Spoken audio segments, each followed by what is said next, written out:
Halo, selamat datang di Kabar Bisnis. Seperti biasa di Kabar Bisnis ini kita punya informasi mengenai dunia bisnis yang tentu aja itu bisa bermanfaat, menginspirasi teman-teman yang sedang berbisnis. Mantap. Betul sekali. Namun sebelumnya saya mau jelaskan dulu bahwa channel Kebun Desain ini adalah channel edukasi terkait bisnis, marketing, dan desain grafis. Dan channel Kebun Desain ini merupakan bagian dari studio desain grafis Kebun Desain yang melayani berbagai jasa branding, mulai dari desain logo, desain kemasan, desain sosial media. Seperti itu. Oke, kita lanjut bahas tadi itu informasi bisnisnya nih. Ada info apa nih, Dek, yang bisa kita share ke teman-teman? Oke, ini dapat dari media Detik Finance. Ini terkait tentang pentingnya buat UMKM, uang bisnis dan pribadi tak boleh dicampur. Why? Oke, uang pribadi sama uang bisnis gitu ya, jangan dicampur.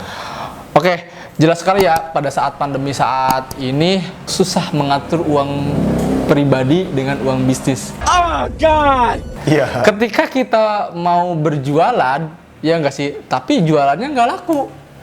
Otomatis kadang kita ngambil modal lagi dari uang pribadi kita.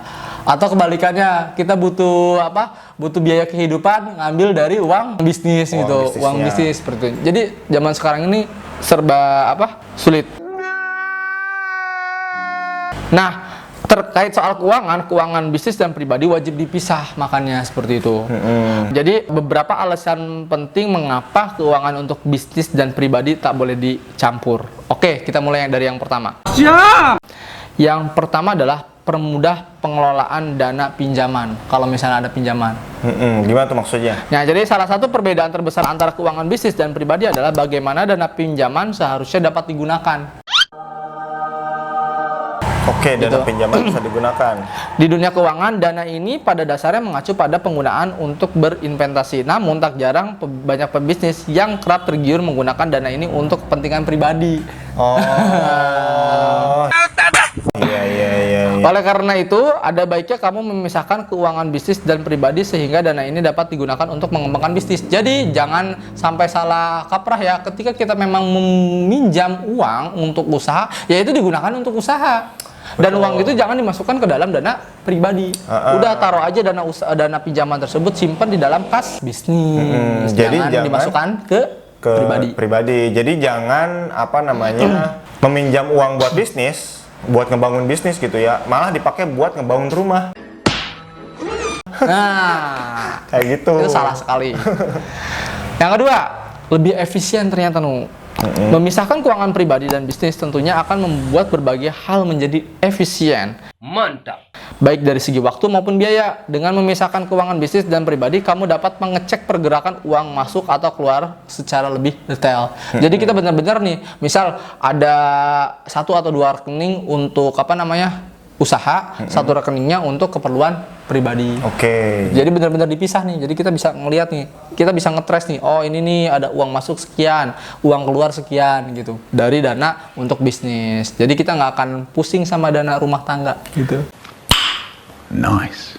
Ya itu ya. Biar nggak sampai kalian carut marut gitu. Uang ini uang di mana catatannya nggak ada gitu. Itu membingungkan ntar. Ya, yang ketiga nih. Kalau misalnya dana bisnis dan dana rumah tangga disatukan, kita akan pusing untuk mengecek profit bisnis. Damn. Ya enggak? Nah, agar lebih mudah makanya dana bisnis dan dana pribadi itu dipisah agar kita mudah mencek profit bisnis. Seperti itu, Ya.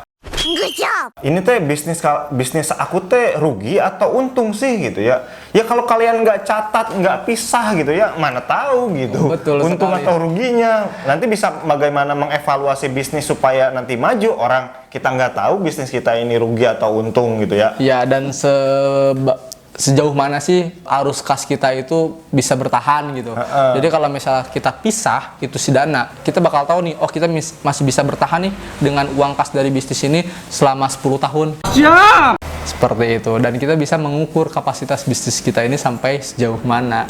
Gitu. Oke, itu saja ya.